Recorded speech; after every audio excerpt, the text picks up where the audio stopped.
Olá pessoal, tudo bem? Eu sou a Márcia Mafra, eu sou sócia proprietária da empresa Mafra Gestão Integrada e nós estamos hoje aqui para mais um episódio do CPcast. É um podcast para você conhecer tudo sobre os nossos empresários aqui do Centro Profissional Ribeirão Shopping. Tem muitas dicas, tem muitos assuntos que você vai adorar, principalmente porque, olha, tem umas histórias, olha, uns insights que vai fazer toda a diferença no seu mundo aí, tá? E hoje nós temos a doutora Aline, ela vai estar contando detalhes sobre a profissão dela. Eu vou deixar ela contar a especialidade, porque vai que eu dou uma gafe aqui e ela pelo menos se apresenta. Vamos lá, doutora Aline, obrigada por ter vindo. Boa tarde, pessoal. Boa tarde, Márcia. Muito obrigada pelo convite. Antes de mais nada, é um prazer estar aqui. Que bom. E, bom, sou condômina aqui do prédio, né? E sou otorrinolaringologista. Viu? Por que eu deixei ela comentar? Mais fácil falar otorrino, né? Ótimo. Atualmente eu tenho um consultório aqui no prédio, né? E eu sou otorrino, atuo na área de nariz, então atuo nas doenças nasais, na parte estética nasal. E gosto bastante, né, dessa área, gosto da parte cirúrgica, gosto de atender o paciente com queixa respiratória, que vai melhorar a qualidade de vida respirando bem. E é isso um pouquinho do que eu faço no meu dia a dia. Olha só, mas conta pra gente, Aline, por que você chegou a buscar essa especialidade? Teve um motivo específico?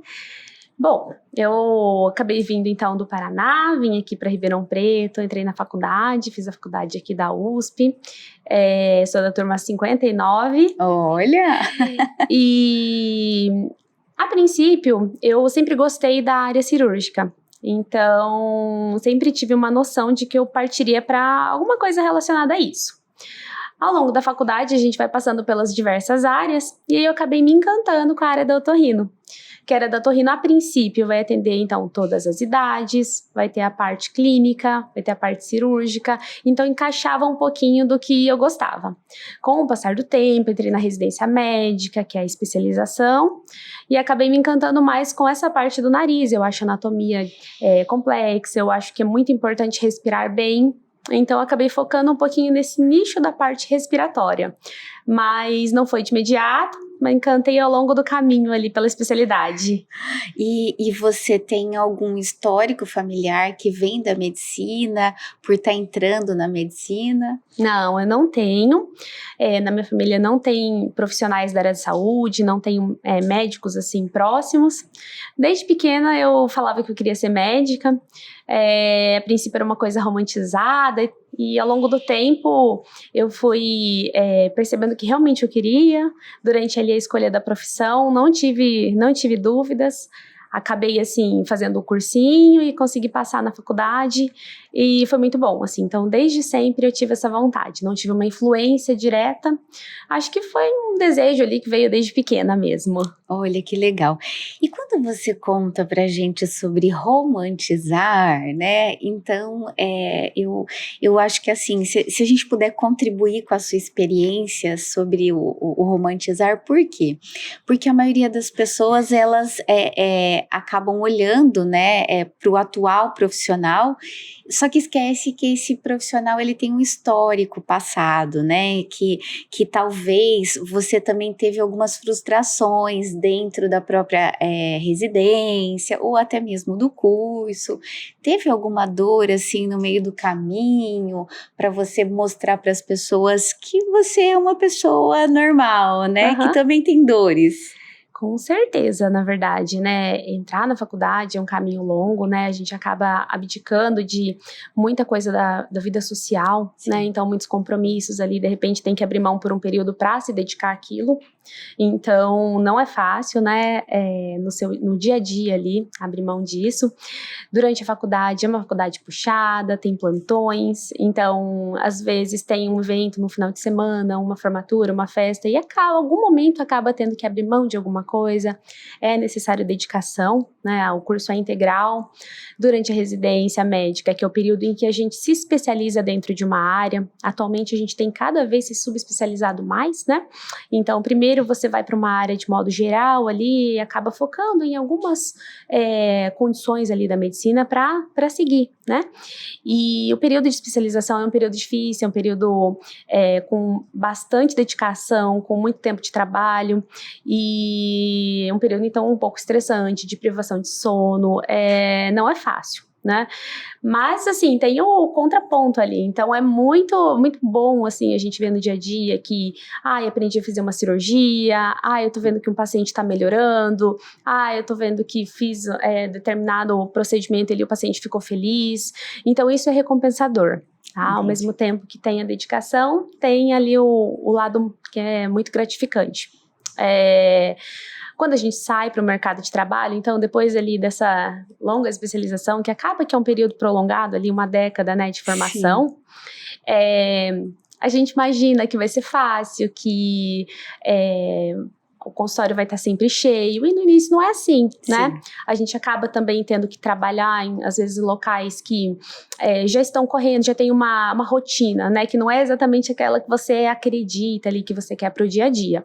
Então, você sai para o mercado de trabalho, acaba tendo que trabalhar em diversas cidades, foi o que aconteceu comigo, cada dia num lugar. E aos pouquinhos as coisas vão melhorando, né? Então, bom, na minha trajetória houve um momento em que eu queria fazer as coisas do meu jeito, eu queria atender o paciente do meu jeito, com o tempo que eu achava adequado, e por isso optei então por abrir minha clínica, né? Eu abri em 2020 e logo veio a pandemia, então foi uma fase difícil, Imagino. Então tem 3 anos que eu tô aqui com o consultório, e tive que abdicar, então, de uma coisa que era certa, por exemplo, um ambulatório, ele que era algo fixo, para empreender, né? Então, montar uma coisa minha, né? Mas hoje eu vejo que eu tomei o caminho certo, porque hoje eu me sinto feliz no meu dia a dia, eu só fico no consultório, faço, então, os meus horários, mas eu consigo atender as pessoas da maneira que eu acredito que eu gostaria de ser atendida. Então, para mim foi uma trajetória, hoje eu já me sinto muito realizada com o caminho. Olha só que legal, você está falando de escolhas pelo percurso, né? Eu acho bem legal, Aline, porque você comentou que você durou 10 anos aí para se preparar, né? E às vezes eu acho que a moçada mais jovem hoje assiste um vídeo no YouTube, faz um curso de 2 horas e já se acha especialista na condução de qualquer assunto, né? Como é que você enxerga isso perante tudo que está acontecendo no mundo, né? Porque na minha percepção, eu percebo que antigamente vocês, como médico, precisavam ser mais reservados, se expor menos, né? Fazer com que tivesse um protocolo mais apurado, e você está falando de romper valores, né? Que você optou em ficar com a sua clínica para seguir uma filosofia que você considera que é importante, tendo empatia, né? Atendendo o cliente como você gostaria de ser atendida. E como você vê o mercado hoje? Eu vejo com bons olhos, né? A gente sabe que em todas as áreas a concorrência tem aumentado, e eu não vejo isso como algo ruim, né? Então hoje nós sabemos que tem muitos médicos formando, então nós temos um grande número de profissionais no mercado de trabalho. Eu não vejo isso como algo ruim. Eu vejo isso como algo bom para o paciente, porque com a concorrência a gente procura oferecer, então, uma maneira de se destacar, que vai acabar sendo um trabalho, então, mais bem feito, mais resolutivo, com um atendimento, como você falou, com mais empatia, se colocando no lugar da pessoa que está te procurando por alguma dor, né? Então, eu vejo com bons olhos a questão de quebrar algumas barreiras, como, por exemplo, aquela postura do médico de um lado, o paciente de outro. Eu enxergo que isso está acontecendo, porque a informação, ela está na internet. E é importante que a gente passe a informação que a gente acha que é correta, que a gente aprendeu de acordo com a ciência. Então, se tem tanta desinformação, às vezes, que as pessoas buscam na internet, é importante que também tenham os profissionais que estão abertos a falar um pouquinho sobre o que tem estudo científico, o que tem pesquisa por trás, então, o que é uma medicina de fato correta, né? Então, eu vejo com bons olhos tudo isso. Ah, verdade. Você estava me contando que existe uma bebê atualmente, né? Então, conta um pouquinho agora dessa nova versão, Aham. que agora tem a Ana aí acompanhando a sua trajetória nova. Então, conta um pouquinho da sua carreira versus mãe. Dá vontade de sair de casa, doutora, ou Não, não? não dá vontade. É mais um desafio, né? Eu acho que ao longo da vida a gente vai passando por fases e cada fase é um novo desafio, né? Então, veio o vestibular, e aí veio entrar para residência, e veio a dificuldade das horas ali de trabalho, e aí eu resolvi empreender e abrir uma clínica, e agora veio o bebê, e eu acho que os desafios vão ser ao longo da vida para todo mundo, cada um com os seus. E não tem sido fácil, né?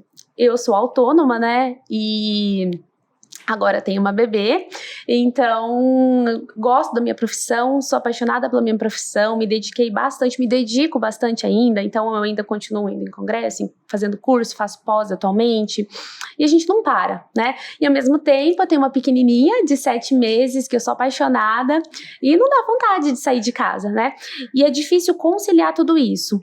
O que eu tento fazer no meu dia a dia é o tempo que eu estou trabalhando, tentar me dedicar àquilo. Então, o tempo para o trabalho reduziu, não tem como falar que não. Agora eu tenho outras prioridades também, né? E às vezes eu acredito que toda mãe tem um pouquinho de consciência pesada, né? Quando eu saio de casa, penso, mas estou deixando ela aqui. Mas o que eu tento ter é tempo de qualidade com ela. Então, quando eu estou com ela, deixar o celular longe, aproveitar aquele momento com ela, tentar participar de algumas coisas pequenas do dia a dia. Tem coisas que eu não abro mão, por exemplo, o horário do banho, o horário de colocar para dormir. Então, são momentos meus e dela, às vezes dela e do meu marido junto. Então, eu tento conciliar dessa maneira, tentando me dedicar ao que eu estou fazendo em cada momento, né? É difícil, Perfeito. mas é o que eu tento fazer. Perfeito, é a questão de foco, e não significa que tá certo ou que tá errado, é o que é importante para você, né? Então que vem a questão dos valores profissionais que você comentou, e também os valores pessoais, que você tá priorizando o horário do banho, o horário para dormir, o quanto fica mais leve a vida, né? A partir do momento que a gente se posiciona em estar atuando, sim, como qualquer outra pessoa, né? Com foco naquilo, com capacitações, com desenvolvimento, mas acima de tudo, direcionando isso de forma mais organizada, planejada, né? Para Sim. diminuir essa culpa, né? Porque realmente dá vontade de ficar só do lado, né? Se fosse possível. É verdade, é Mas por verdade. outro lado, se também ficasse só com ela, eu ia ficar pensando, mas eu E queria os voltar meus ao trabalho, os pacientes? meus pacientes. Então, é tentar conciliar tudo mesmo, ter um equilíbrio ali. Isso, buscar sempre o equilíbrio, né? Buscar o equilíbrio. E quando a gente fala de equilíbrio, eu vou até dar um depoimento meu, né? Na minha fase também de empresária versus mãe, no começo do meu desligamento profissional para mãe, eu também ficava me cobrando muito por ser a mãe perfeita, ser a empresária perfeita, a esposa perfeita, a amiga perfeita, a filha perfeita. E isso é muito difícil, né? Porque a perfeição é uma coisa que não tem como acabar, né? É uma construção, né? Sim. E talvez eu acho que isso que traz a leveza do que você comentou. Quanto mais a gente se organizar, direcionar o foco e fazer com integridade as funções de maneira pausada, de maneira organizada, a culpa cai. E aí dá para se sentir mais leve, né? Sim, com certeza. Eu acho que na minha primeira versão, bem no início, eu acho que eu carreguei muita culpa. E depois eu fui aprendendo a soltar isso e não ser a mulher perfeita, e sim ser imperfeita, vulnerável, aprendiz, porque aí sim a gente consegue conduzir o trabalho com mais naturalidade versus a casa, né? Eu acho que sim, é um pouco também entender que perfeição a gente não vai atingir, então lidar ali com, às vezes, alguma frustração, poxa, não fiquei tantas horas que eu queria no trabalho, nem em casa, e entender que a busca do equilíbrio é, às vezes, se aceitar também, né, e que você está dando o melhor no seu dia a dia e o que é possível fazer. Naquele momento, Naquele né? momento, Naquele exato. momento. E conta sobre essas doenças, né, que você é especialista, com a pandemia, eu acredito que que veio um excesso de demandas para você também, né? Porque todo mundo ficou muito aflito, ficou doente. Como é que você conduziu isso, Aline, na parte da pandemia? Também foi um motivo de uma preocupação, né? Afinal, né, eu sou otorrino, então atualmente meu enfoque está nas doenças nasais e também nas cirurgias estéticas nasais. Então, meu foco é realmente o nariz, né? E acaba que durante a pandemia, né, a infecção era de via aérea superior, principalmente, né? E no meu dia a dia, então, eu não podia me desvencilhar, então, disso, né? Eu não deixei de atuar, né? Então, eu tomei algumas medidas ali, como, por exemplo, né, eu sempre busquei atender o paciente com tempo, de qualidade, que é a minha filosofia, Sim. né? E aí, assim, tendi a espaçar um pouquinho mais, tendi a fazer as proteções ali individuais, né? Uso de máscara, uso de EPI, enfim, para atendimento, né?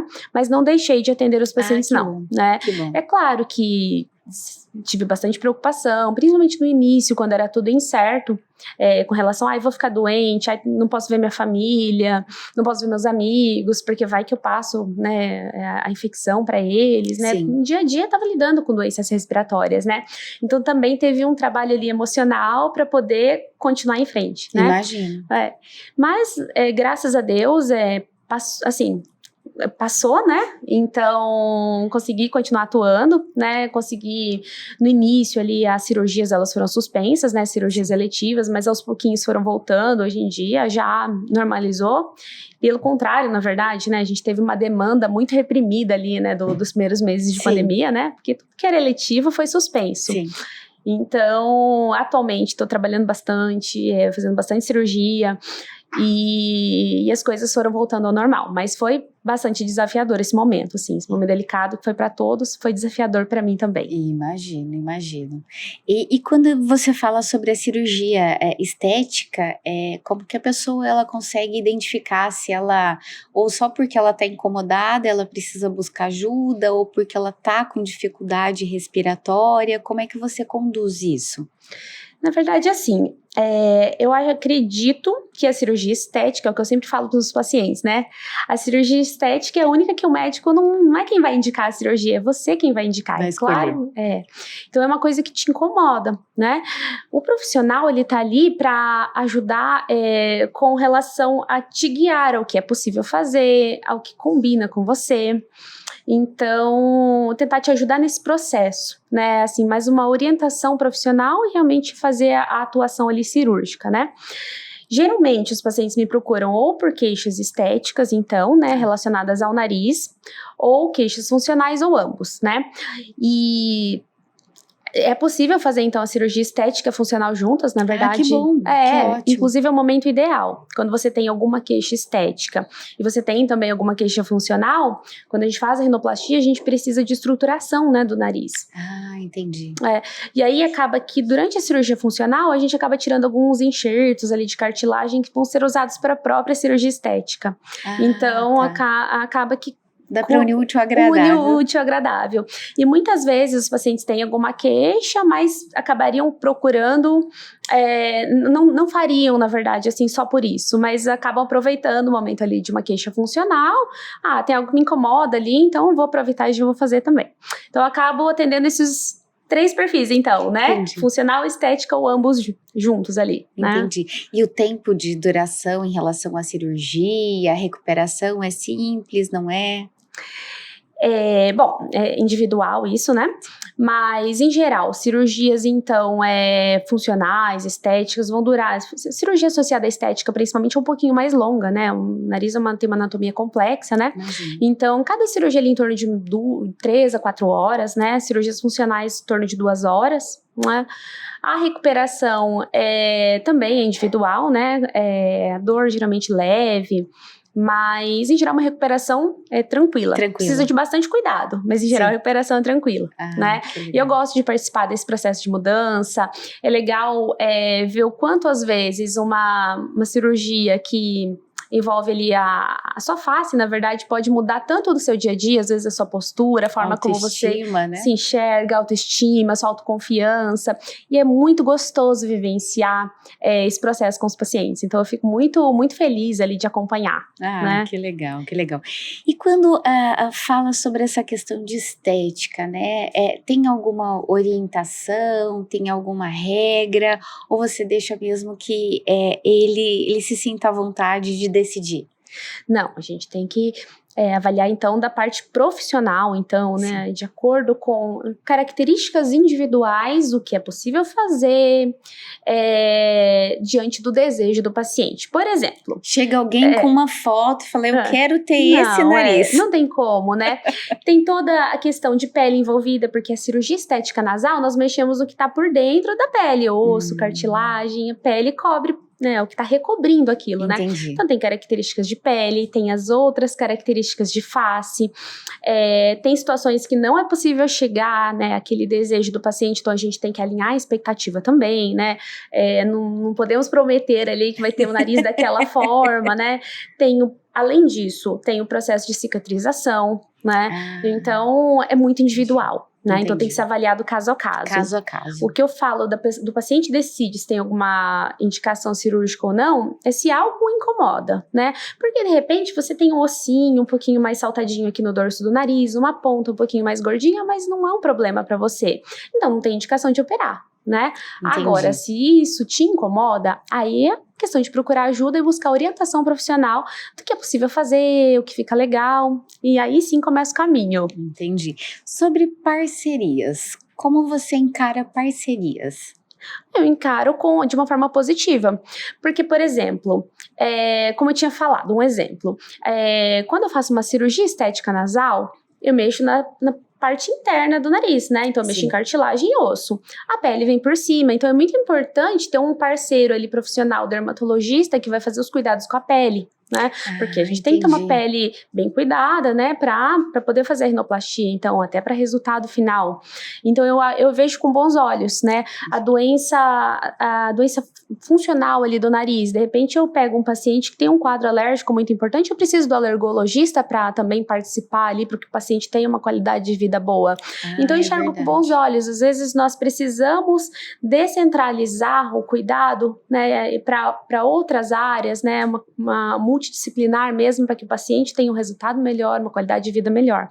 Como eu trato de qualidade de vida, né, que respirar bem, dormir bem, descansar bem, e as questões estéticas, eu prezo ali por ele estar cuidado como um todo. Né? Então eu acho que isso é muito importante, essas parcerias ali, encontrar profissionais bons, discutir o caso se tem dúvida, não ter vergonha de discutir o caso, entender as nossas limitações, porque a minha limitação é com relação à função estética do nariz, né? Está ali. Às vezes eu preciso da ajuda de outra área, né? Entendi. Eu vejo com bons olhos, sim. É importante ter essas parcerias até para que o cliente ele se sinta amparado de uma forma total, né? Exato, com certeza, enxergo com bons olhos, sim. Agora conta para mim o seguinte, o que você almeja de futuro aí para a clínica em relação às tratativas de tudo que está acontecendo, tudo muito moderno em relação às tendências, equipamentos, tecnologia, como é que você enxerga o seu segmento, Aline? Eu acho que não tem como fugir, né? Eu gosto, né, da tecnologia, então tenho planos ali a curto, médio prazo ali de expansão, né? Tem ali projetos em andamento, né, de expandir a clínica, enfim. E enxergo com bons olhos, fazer novos cursos, se aprimorar, frequentar congressos, se atualizar. A medicina não para, não, né? Então não adianta você terminar a residência ali, achar que vai ficar naquilo, né? Não pode parar. Então tem que ter aquele espírito incansável, né? Então atualmente conciliar a maternidade com a profissão, com o aprimoramento. Então eu tenho assim uma expectativa boa, né? Tenho bastante planos ali e estou otimista ali com o futuro. Olha aí, que delícia. E hoje, eu acho que a área da saúde, né, e você também voltada para a área da estética, como a gente estava conversando, o Brasil é o segundo maior consumidor da área estética, né, do mundo, então tem muita coisa para desbravar, para fazer a diferença, implantar, né, tem muita coisa para ser feita. Com certeza, no Brasil acaba que nós gostamos muito de nos sentir bem com nós mesmos, valorizamos muito a nossa questão estética mesmo, né? Então eu acredito que tem muito espaço, né? Sou muito otimista com relação a isso, e quando você tenta, né, dar o melhor ali para fazer um bom atendimento e que o paciente se sinta feliz, se sinta acolhido, eu acredito que falta um pouco, tem espaço para crescer, né, nesse sentido, né, eu acho que os pacientes são carentes ali de um bom atendimento, de bom serviço, e não falta espaço, eu sou bem otimista com relação a isso. Tem que aproveitar, né? Com certeza. Eu acho que aquela neura do passado que o concorrente atrapalha, não. Que o mercado tá inchado, isso é do passado, né? Porque realmente cada um tem uma especialidade, cada um tem um tato, um jeito, valores que não importa o segmento, né? São as escolhas profissionais e que faz toda a diferença, né? Na condução do cliente. Eu concordo. Eu reitero, então, quanto mais profissionais nós temos em cada área, melhor o serviço vai ser executado. Então, o cliente ficará mais satisfeito, o paciente vai ficar mais satisfeito. Então, eu vejo como algo positivo, sim. Deixa eu tirar uma dúvida, aproveitando, claro. né? O meu marido, ele usa CPAP. Ah, sim. E por se tratar de respiração, a senhora também cuida dessa área? Ou não é da sua especialidade? Tá dentro da área da otorrinolaringologia, né, as doenças relacionadas ao sono. Acaba que outros profissionais também atuam nessa área, como o pneumologista ou cardiologista. Ah, entendi, tá? Entendi. Onde eu atuo nessa parte, então, relacionada à doença do sono, a apneia obstrutiva do sono, que eu acredito que é o caso do seu esposo, né? Eu atuo principalmente na obstrução da via aérea superior, tá? Então, como eu faço as cirurgias funcionais, muitos pacientes acabam tendo, talvez, ronco ou mesmo apneia por obstrução, então, de nariz, garganta, né? Então, eu atuo cirurgicamente nessa área. Não é estética, mas é funcional. É função, exato. Entendi. Então, em alguns casos, a correção cirúrgica, ela é resolutiva, em outros casos não. Ela pode melhorar, de repente, uma adaptação ao uso do CPAP, porque quando a gente usa o CPAP, é um aparelho para dormir, né? Que faz uma pressão positiva e não deixa o paciente parar de respirar, né? Esse é o objetivo. E para isso, nós precisamos ter um nariz bem funcionante, né? Então, atuo na via aérea superior, muitas vezes não é para resolver a apneia, mas para poder fazer a adaptação para que ele consiga tratar, né, que seria o uso do CPAP todas as noites, né? Então, atuo melhorar também, a qualidade, né? Melhorar a qualidade do sono e a qualidade de vida, né? Porque quem não dorme bem, quem não descansa bem, acaba não conseguindo aproveitar muito bem o seu dia, né? Não render tanto. Fora que é muito importante tratar as doenças do sono, porque a apneia, né, ela aumenta o risco cardiovascular, neurovascular, por isso que o cardiologista também faz o diagnóstico das doenças do sono.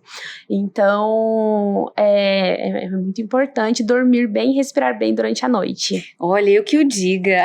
É por conta do ronco. Por conta do ronco, e a gente percebeu mesmo com o CPAP, eu acho que o André tá usando já 1 ano e meio, mais ou menos, e realmente deu mais disposição, ele se adaptou tão bem que hoje ele consegue dormir melhor, e ele tinha risco cardíaco mesmo, então foi por isso o uso do CPAP. A questão do CPAP é que muitas vezes a gente tem um pouquinho de preconceito, enxerga com um pouquinho de tabu, não? Mas uma vez que você se acostuma, você percebe tanta mudança na sua qualidade de vida que você não fica mais sem. Sim, ele comenta, olha, pode tirar a Márcia aqui de perto, mas a máquina do CPAP não. Exatamente, é isso mesmo. E a gente estava falando um pouco sobre essa questão da odontologia, né? E foi engraçado que quando a gente levou a Lívia para estar fazendo o tratamento adequado, que ela estava traumatizada, tudo, e a dentista, ela recomendou, né, algumas mudanças ósseas na boca dela, justamente para que ela não precise usar o CPAP. Comentou que a estrutura óssea de toda o rosto dela precisaria ser deslocado nesse momento da infância. A senhora conhece um pouquinho sobre esse assunto? Tá ligado também à minha área, né? Acaba que nós precisamos respirar pelo nariz para desenvolver bem os seios da face, desenvolver bem todas as estruturas da face. Tanto que o respirador oral, ele tem até a face característica, a boquinha mais aberta, um pouquinho de olheira aqui profundo, não desenvolve bem a maxila, acaba que os dentes vêm por consequência, né, por respirar pela boca. Então, é importante mesmo que as crianças, elas sejam levadas ali ao odontopediatra e que o odontopediatra consiga identificar se há alguma alteração ali da veia superior, porque muitas vezes o que eu tinha falado de multidisciplinaridade, também cabe a isso.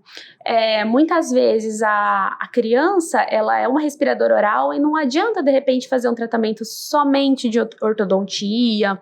É importante às vezes também fazer avaliação nasal, observar se ela está respirando bem pelo nariz, se não tem nada que esteja afetando algo a mais para ser tratado, para que realmente ela se desenvolva bem e não desenvolva realmente ali doenças respiratórias, obstrução nasal e mesmo apneia na vida adulta, né? Então, com certeza, né? Uma coisa tem a ver com a outra, assim, diretamente. Porque assim, para mim foi um conhecimento novo.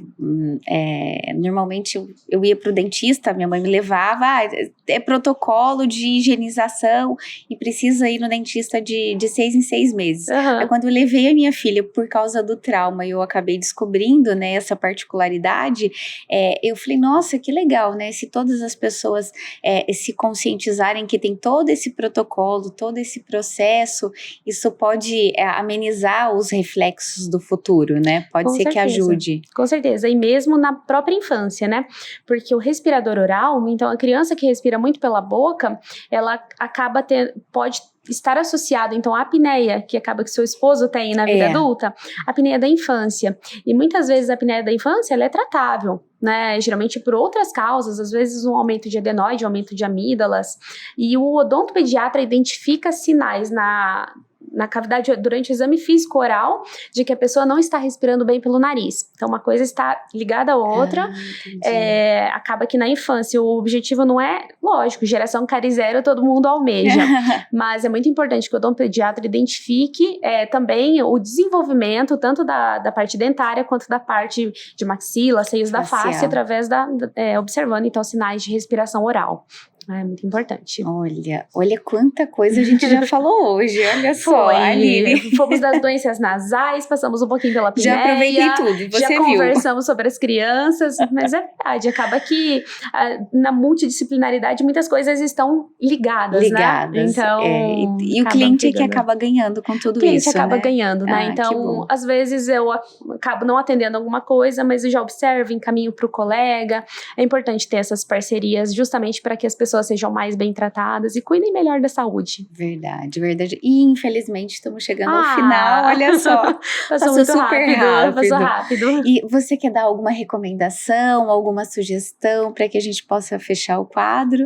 Bom, recomendo, né, que se você tem alguma queixa nasal, busque ajuda. Respirar bem à noite faz diferença, vai melhorar seu rendimento, vai melhorar sua qualidade de vida. Então, seria essa a minha recomendação, né, relacionada à minha área. Mas se você tem alguma queixa, vá atrás, viva bem, viva melhor. Bem. Isso, equilíbrio é sempre importante. O equilíbrio Aline. É importante, exato. Bom, olha só que delícia que foi esse podcast com a Aline, falando um pouco mais sobre as doenças nasais, sobre como corrigir, como melhorar a qualidade de vida. Então, espero que vocês gostem, foi um prazer estar aqui com vocês. Estamos à disposição, compartilhe, comente, para que vocês possam conhecer um pouquinho mais de cada profissional aqui dentro do Centro Profissional. Obrigada.